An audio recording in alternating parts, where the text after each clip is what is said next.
Saur Sepuh dalam kisah Langit Membara di Bumi Jamparing disajikan oleh Haravana Record.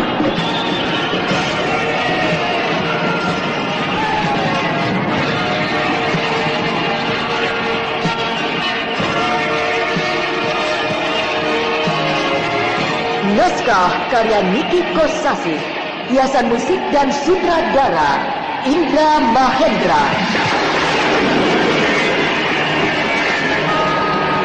Coba kau pikir, siapa yang pernah berguru ke negeri Tibet kalau bukan Kakang Mas Bentar? Jadi? Rai Paksi, persoalan itu kita tunda dulu. Sekarang, ceritakan terus. Setelah bertempur itu, terus bagaimana? Waktu itu yang bertempur dengan Raden Bentar, gabungan tidak satuan pasukan. Pasukan hamba, pasukan jalan kaki, dan pasukan Kadipaten Jamparing. Ya, lalu? Karena kami tidak tahan terhadap gempuran hawa dingin yang amat sangat, kami mundur mencari tempat yang hangat dan kami kehilangan jejak sampai sekarang. Bagaimana menurut pendapatmu, Panglima Kumala? Saya tidak berani gegabah bertindak dalam hal ini. Berilah saya berpikir barang 2 atau 3 hari. Ya, baik.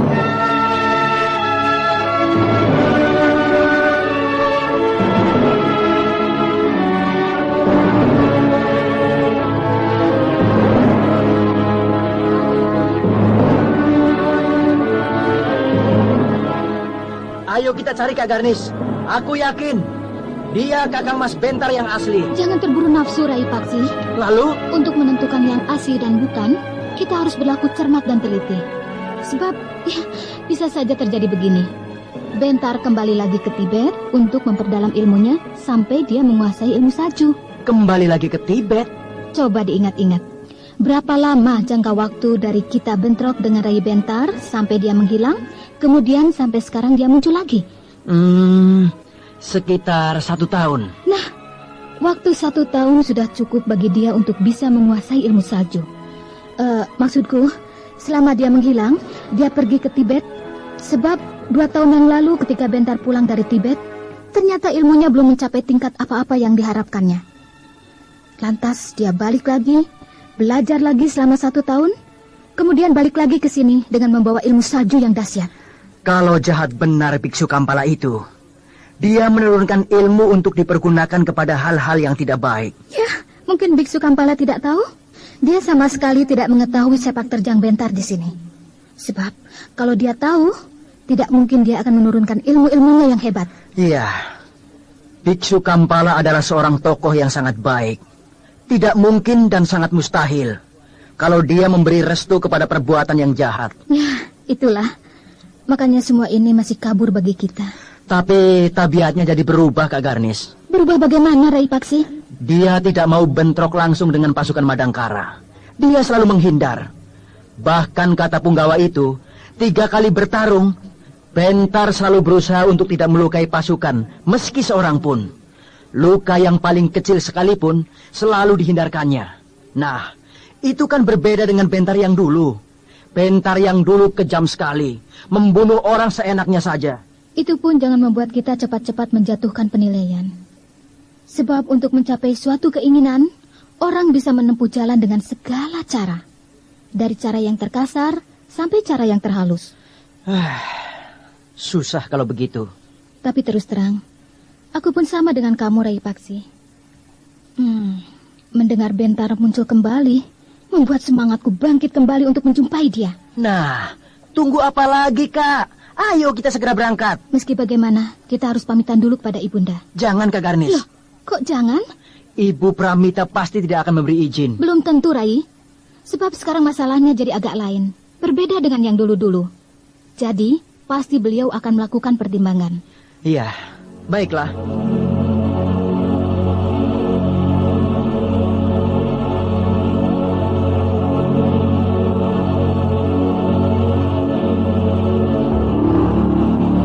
Sekarang begini.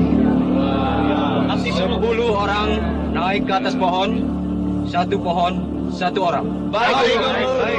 Kalian berlaku sebagai musuh yang mengintai dari atas pohon. Siap untuk menyerang musuh yang berada di bawah. Baik. Dan kau, Dewi Rara? Iya, Paman. kau serang semua musuh yang berada di atas pohon itu. Semuanya. Baik, Paman. Dan kalian sisanya menyerang Dewi Rara Amiati di bawah. Jadi, ketika pertarungan sedang berlangsung, 10 orang yang bertengger di atas pohon membokong Dewi Rara dengan melontarkan pisau-pisau kecil. Paham? Paham. Lakukan.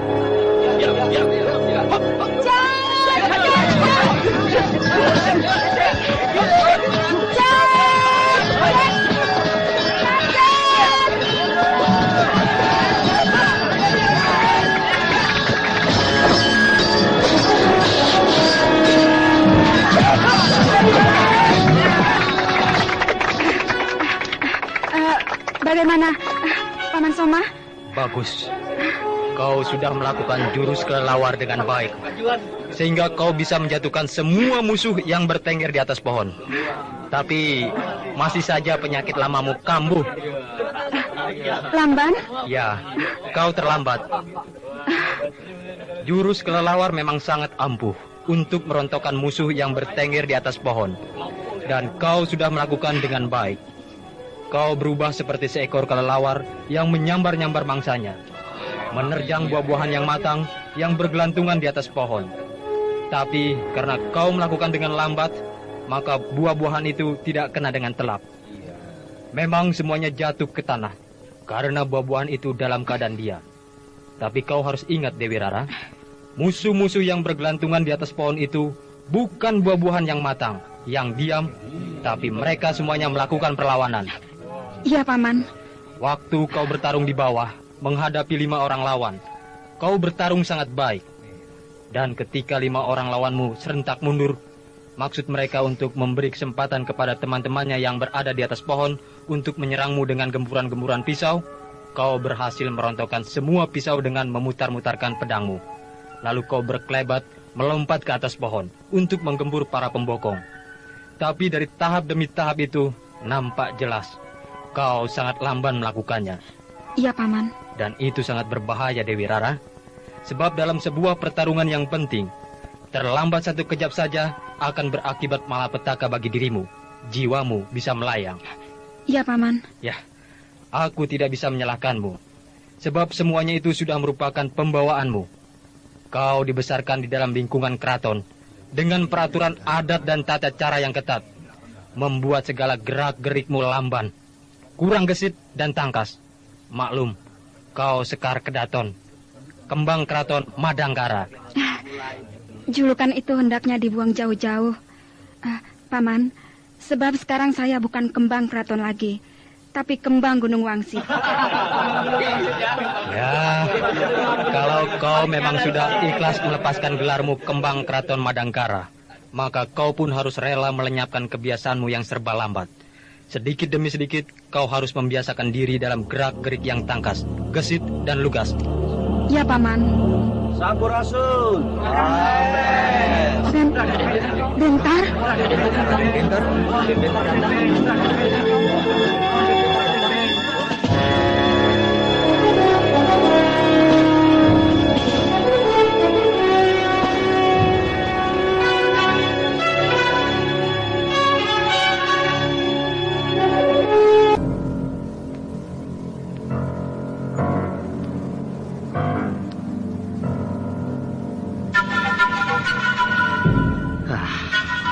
Saya datang ke Padepokan Gunung Wangsit ini dengan hati yang gembira. Sebab lama sekali saya tidak berkunjung ke sini. Akan tetapi, dari sikap saudara-saudara sekalian dan sikap Paman Soma yang tegang, juga sikap Dewi Rara Amiati yang pucat dan gemetar, maka saya dapat menangkap sesuatu yang di luar kewajaran. Raden Bentar, masihkah Raden punya muka untuk menginjakan Padepokan Gunung Wangsit ini? Hebat benar orang itu yang menyamar menjadi diriku. Sehingga Paman Soma, seorang tokoh yang terkemuka, guru besar Padepokan Gunung Wangsit, bisa terkecoh. Apa maksudmu, Raden? Tidakkah Paman dapat membedakan orang satu dengan lainnya? Pergunakanlah akal sehat, Paman. Jangan lihat saya dengan mata biasa, tapi lihatlah saya dengan mata batin serta naluri yang paling halus. Siapakah saya ini sebenarnya? Raden jangan menggurui saya. Untuk apa saya menggurui seorang guru? Perbuatan Raden terlalu menyakitkan hati. Apakah paman pikir hati saya tidak tersayat pedih seperti diiris-iris sembilu? Saya kira kepedihan hati saya jauh berlipat ganda dari kepedihan hati paman. Raden pandai bicara dan semua orang mengakuinya. Tapi sekarang semuanya sudah tidak berguna. Sebab apa yang selama ini Raden ucapkan, gembar-gembor tentang kebajikan, bertolak belakang dengan perbuatan Raden sendiri. Keadaan sudah terlalu parah. Rasanya sulit bagiku untuk menunjukkan siapa aku yang sebenarnya. Saya sebagai seorang rakyat Madangkara seharusnya menunjukkan bakti saya terhadap raja, yaitu dengan menangkap Raden dan menyerahkannya kepada Prabu Wanapati. Tapi terus terang, aku tidak sampai hati. Ya, kita pernah punya hubungan batin yang amat dalam. Hal itulah yang membuat saya untuk berlepas tangan. Silakan Raden untuk segera angkat kaki, meninggalkan padepokan Gunung Wangsit ini. Iya, saya mengerti betapa jijiknya paman melihat saya, sehingga merasa tidak perlu untuk bertanya apa maksud saya datang ke padepokan Gunung Wangsit ini. Seperti yang saya katakan tadi, bukan? Bahwa kita pernah punya hubungan batin yang amat dalam. Benar. Tapi selain itu, ada tujuan saya lainnya, yaitu ingin mengetahui sikap Dewi Rara Amiati terhadap saya. Raden sudah melihatnya sendiri, bukan? Iya, saya sudah melihatnya. Dan sikapnya sama dengan orang-orang lainnya. Benci dan jijik kepada saya. Tapi di balik sikapnya itu, tersirat sesuatu yang agak lain dari yang lainnya, yaitu sebuah kebimbangan. Dewi Rara, mengapa kau diam saja? Tidakkah kau ingin berkata sepatah atau dua patah kepadaku? Raden Bentar, Dewi Rara Amiati sudah menjadi murid saya dengan resmi. Jadi saya berhak untuk mengendalikannya, sekaligus mengatur perilakunya. Iya. Baiklah, Paman Soma. Saya akan segera pergi. Meskipun hati saya berduka, tapi kunjungan saya ini sangat berarti bagi saya. Sebab saya menjumpai kebimbangan di dalam diri Dewi Rara. Dan itu tidak saya jumpai pada siapapun juga. Selamat tinggal semuanya. Raden Bentar.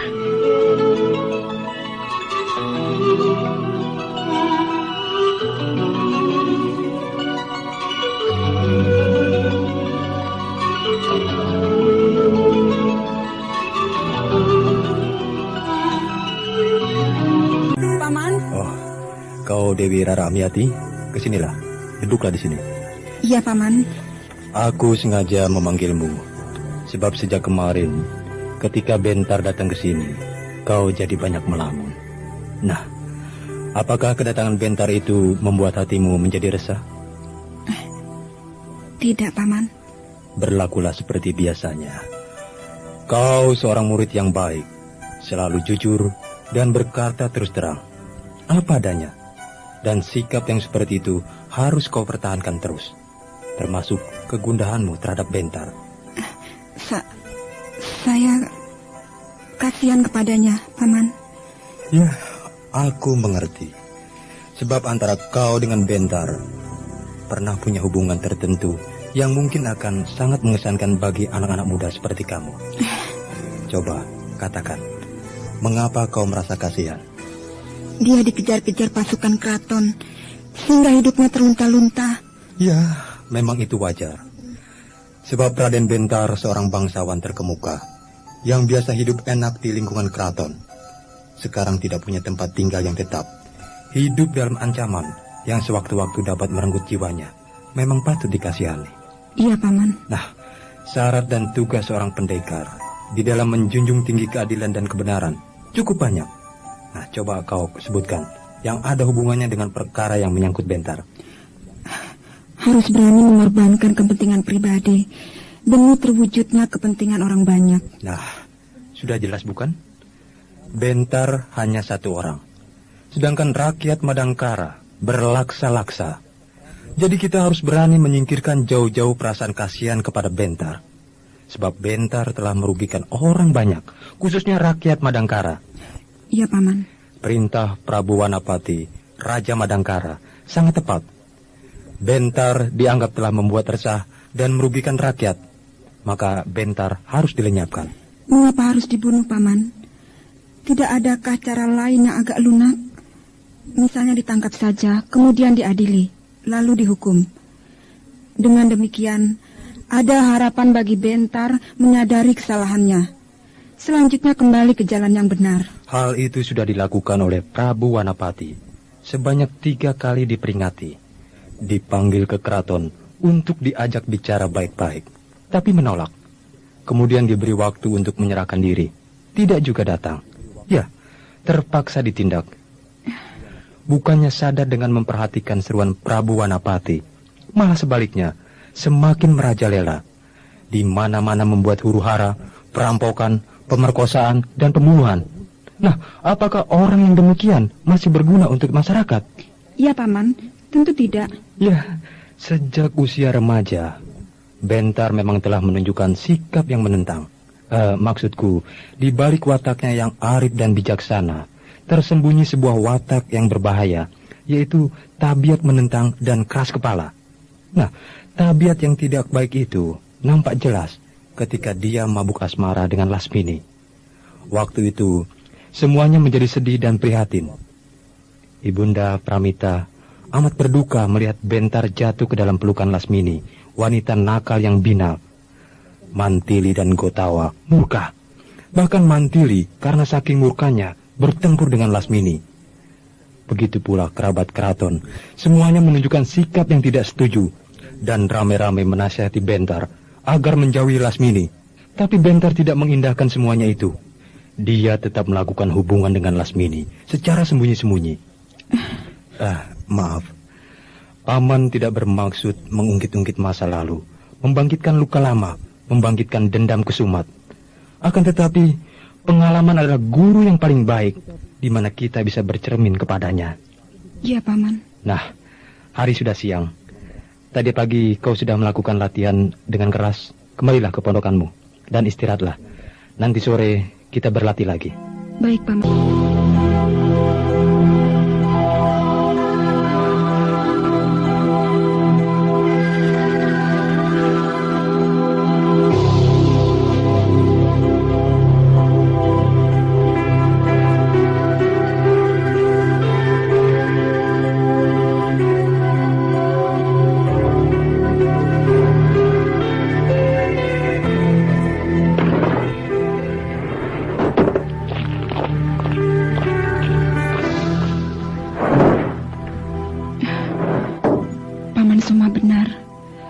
Aku harus berani dan sanggup menyingkirkan rasa kasihku kepada Bentar. Sebab Bentar telah banyak berbuat nista. Selamat siang, Dewi Ramyati. Selamat siang, Dewi Ramyati. Bentar? Apa kabar, Dewi Rara? Kau bisa masuk ke dalam pondokanku? Ternyata kau tidak pergi. Jangan gugup. Bukankah kita bersahabat? Tapi... Maaf. Aku masuk ke dalam pondokanmu ini secara diam-diam.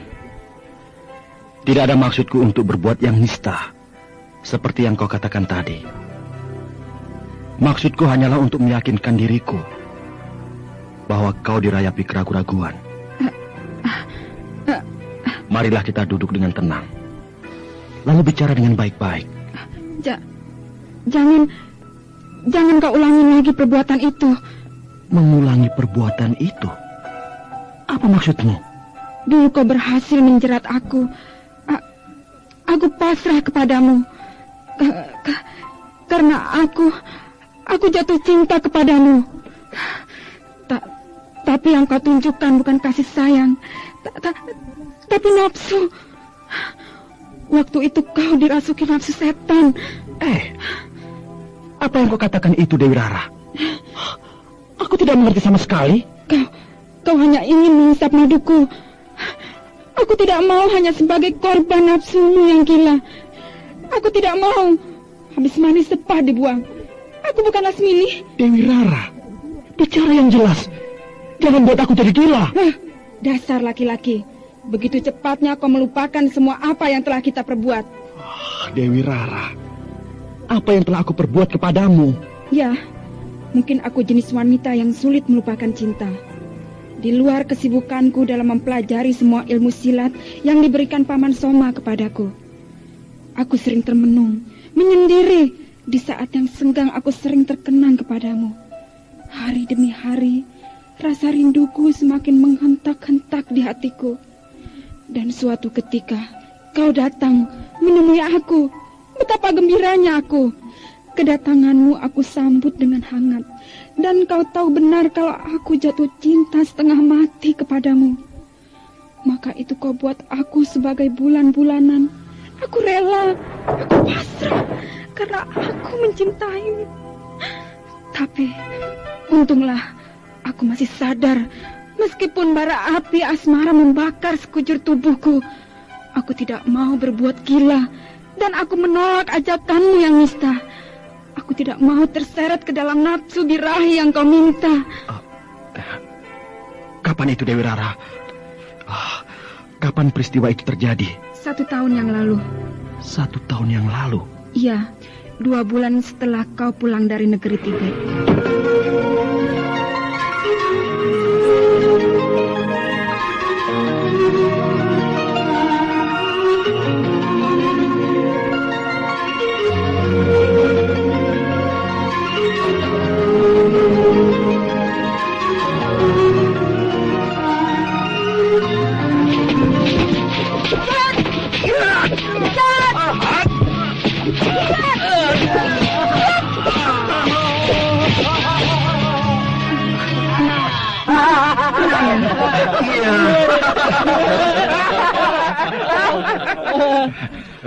Salah kau sendiri, Jarot. Kenapa menangkis tendangan kaki Dewi Rara pakai siku? Seharusnya mempergunakan pergelangan tangan. Iya, Guru. Maaf ya, Jarot. Aku menendang terlalu keras. Tidak apa, Dewi Rara. Ini kan cuma latihan. Iya, 10 kali saja perutmu kena tendang. Bagus sekali, Jarot.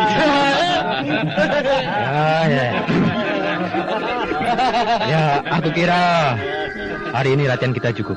Sebab kau, Dewi Rara, sudah ada peningkatan di dalam mempergunakan jurus tendangan, tetek karang. Ya, Paman.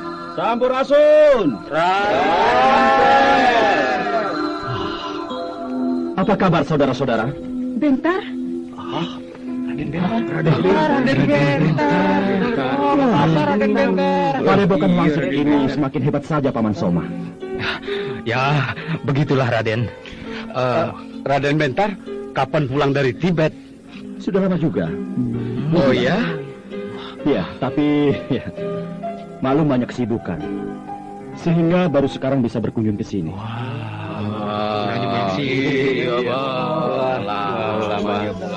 Bawa apa itu, Raden? Banyak sekali. Oleh-oleh.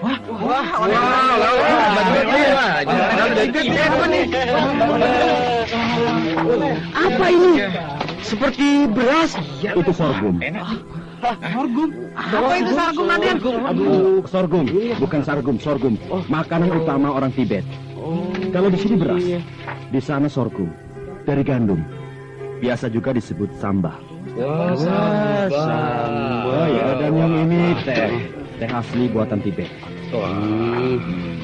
Kalau yang ini mentega.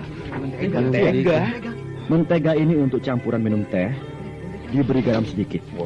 Iya. Minum teh pakai garam dan mentega. Bagaimana rasanya, Raden? Kalau kita bisa mual, rasanya enak. Tapi di Tibet, itu minuman yang istimewa. Nah, ini minyak. Minyak yak. Minyak? Iya. Iya. Minyak? Minyak ini dibuat dari gaji yak. Yak itu apa, Raden? Kerbau. Kerbau? Di sini namanya kerbau. Iya. Kalau di Tibet, namanya yak. Tapi agak berbeda sedikit. Tanduk yak melengkung ke atas, panjang, dan bulunya tebal. Maklum, binatang yang hidup di negeri yang hawanya dingin, rata-rata bulunya tebal. Oh, dagingnya enak. bisa dimakan seperti daging kerbau, Den? Tentu saja bisa.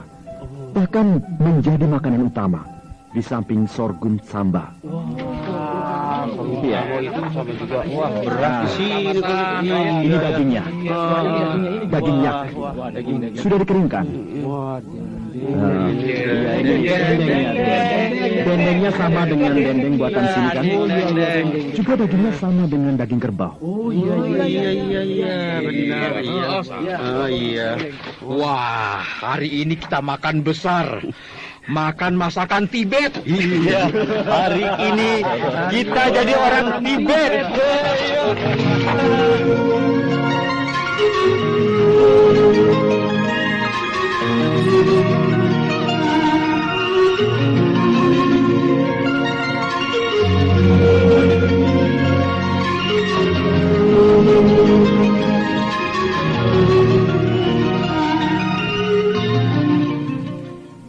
Begitulah kedatangan Raden, membuat kami semua gembira. Oleh-olehnya banyak, selain makanan juga membawa kain dan barang lainnya. Gila. Benar-benar gila. Siapa dia ya? Orang itu sangat paham dan mengerti seluk-beluk negeri Tibet. Sampai-sampai kepada soal makanan atau tahu semuanya. Urayanya tentang makanan rakyat Tibet semua benar. Tidak ada yang salah sedikit pun. Kau jangan berpura-pura dalam perahu, Bentar. Aku tidak sedang berpura-pura, Dewi Rara. Aku berkata yang sesungguhnya. Aku benar-benar heran setengah mati kepada orang itu. Tapi sudahlah. Aku simpan dulu keherananku. Sekarang aku mohon, teruskan ceritamu tentang Bentar yang baru datang pulang dari Tibet itu. 3 hari, Bentar tinggal di tempat kami, padepokan Gunung Wangsit ini.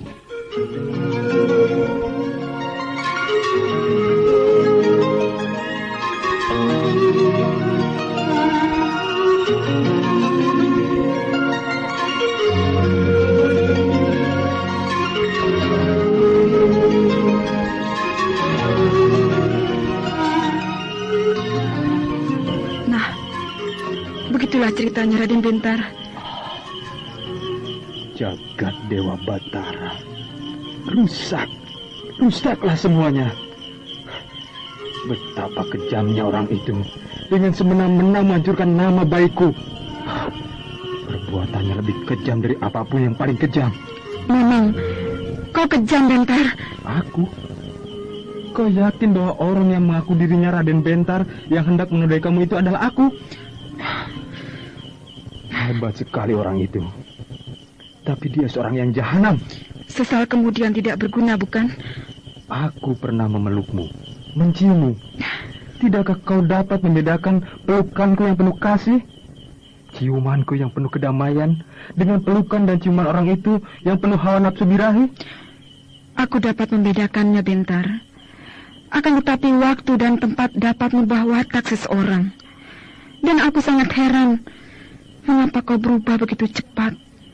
Perubahanmu terlalu banyak, Bentar. Kau berkata bertolak belakang dengan kata hatimu, Dewi Rara. Maksudmu? Sejak tadi siang pertama aku datang, sudah tersirat di hati kecilmu tentang sebuah kebimbangan. Bahwa aku adalah Bentar yang asli, yang sebenarnya. Tapi sekarang kau berkata lain. Itu tidak lain, hanyalah suatu usaha pancingan semata-mata agar aku lebih merasa yakin. Baiklah, aku tidak akan mendesakmu. Tapi tolong ceritakan kepadaku tentang Raden Bentar yang telah berbuat tidak senonoh kepadamu. Wujudnya saja, sebab tabiatnya sudah jelas, berbeda jauh dengan tabiatku. Iya. Bagaimana bentuk badannya? Sama. Sama persis dengan bentuk badanku? Iya. Tidak dibuang sedikit pun. Kecil tapi kuat. Serta gerak-geriknya sama. Waktu menoleh, berpaling, menunduk, menengadah, duduk, berdiri, berjalan, dan sebagainya. Semuanya sama. Wajahnya?